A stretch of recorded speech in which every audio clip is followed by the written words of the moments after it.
Bismillahirrahmanirrahim. Assalamualaikum warahmatullahi wabarakatuh. Alhamdulillah wa syukurillah wa la haula wa la quwwata illa billahil aliyyil azim. Allahumma shalli ala sayyidina Muhammad wa ala sayyidina Muhammad. Anak-anakku semua, semoga hari ini kita semua dalam keadaan sehat walafiat. Pada kesempatan ini saya akan menyampaikan materi tentang menyambut usia balik. Usia balik merupakan suatu bahasa atau kata dari kata balak, itu yang berarti sampai atau tiba. Artinya tiba atau sampai pada usia dewasa ya. Yang secara biologis berarti laki-laki itu biasa mimpi basah, kemudian perempuan itu tiba masa haid. Secara istilah balik itu disebut ya mencapai usia dewasa ya, atau mencapai usia tamyiz ya, sudah bisa membedakan yang baik dan yang buruk, halal dan yang haram, sehingga sudah wajib atau sudah dikenai hukum agama, sudah dikenai syariat, aturan-aturan seperti sholat 5 waktu, sudah wajib puasa, tentu zakat juga ya, berbakti kepada orang tua, menuntut ilmu. Dan yang wanita, khusus wanita itu ya menutup aurat ya seluruh tubuh kecuali wajah dan telapak tangan. Laki-laki ya dari pusat sampai lutut. Itu adalah usia balik. Nah, bagaimana tanda-tanda balik menurut ulama fikih ya. Menurut Imam Syafi'i dan Hambali itu kalau laki-laki itu memasuki usia 15 tahun ya. Demikian juga perempuan telah memasuki usia 15 tahun. Namun menurut Imam Maliki ya, usia balik itu laki-laki memasuki usia 17 tahun. Demikian juga pada perempuan ya.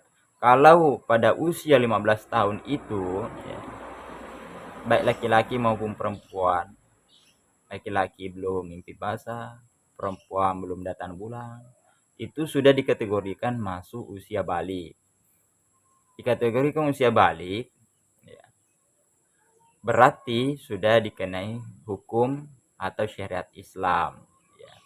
Suatu hadis Nabi juga mengatakan bahwa apabila anak-anak, ajarilah anak-anakmu ya, ajarilah anak-anakmu sholat pada usia tahun, dan pukullah ya, ketika memasuki usia 10 tahun belum melakukan sholat ya. Sehingga usia 15 tahun atau bahkan 17 tahun itu tentu sudah wajib sholat, sudah dikenai hukum balik, sudah dikenai hukum Islam ya, itu dasarnya. Sedangkan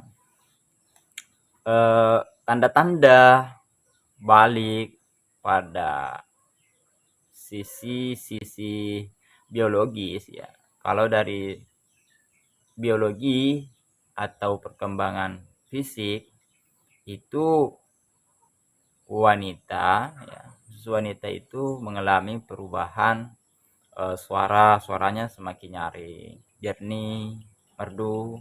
Kemudian perubahan tubuh ya, terutama pada pinggul dan payudara ya, itu bentuk fisik berubah. Kemudian tumbuh bulu halus bagian tertentu seperti ketiak dan area kemaluan. Kemudian ya, mengalami menstruasi atau haid ya. Ini merupakan salah satu tanda yang sudah nyata bahwa seorang wanita itu sudah balik. Itu kalau untuk wanita ya. Termasuk juga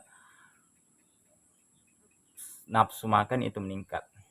Untuk laki-laki, tanda-tanda balik menurut biologisnya laki-laki itu juga suara berubah menjadi suara bass ya, agak lebih berwibawa kedengarannya.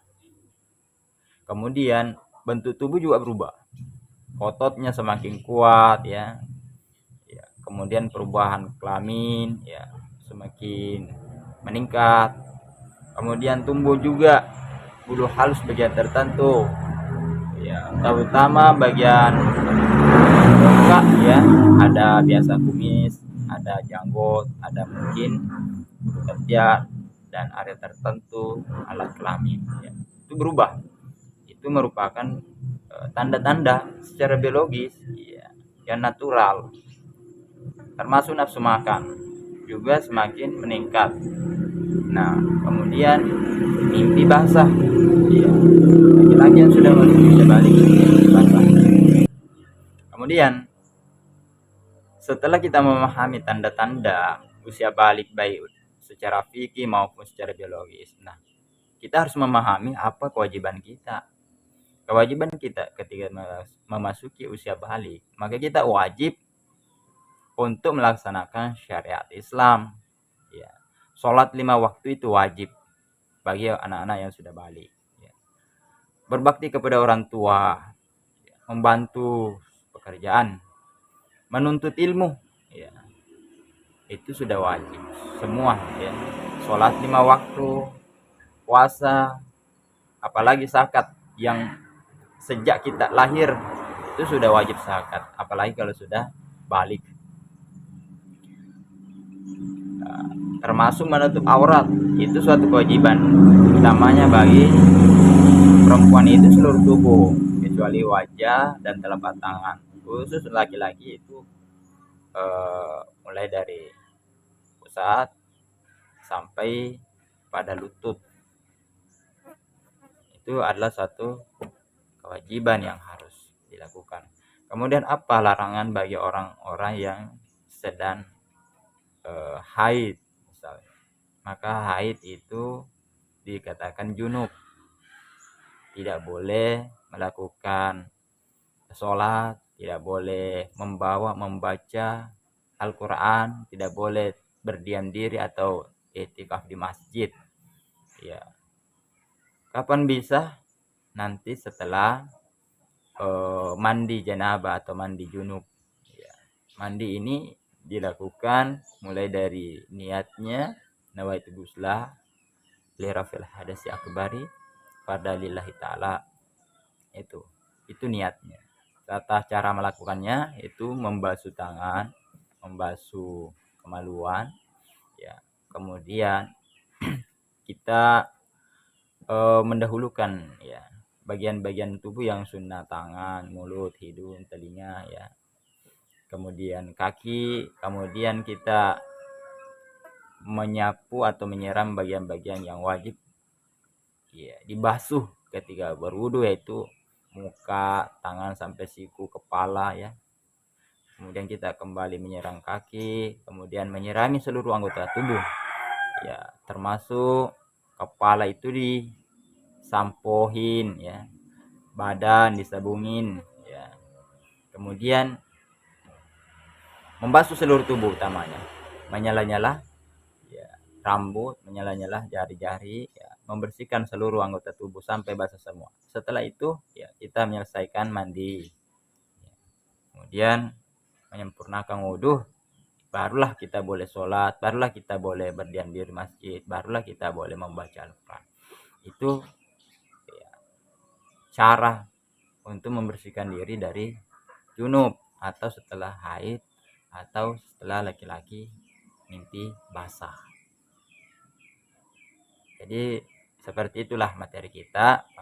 Tentunya anak-anakku harus memahami apa itu balik, yaitu usia dewasa ya, usia sampai di mana kita masuki tanda-tanda kedewasaan kita telah tiba dan kita wajib lakukan atau melaksanakan syariat Islam, sebab itu merupakan suatu kewajiban bagi setiap muslim. Lebih dan kurangnya mohon dimaafkan. Wassalamualaikum warahmatullahi wabarakatuh.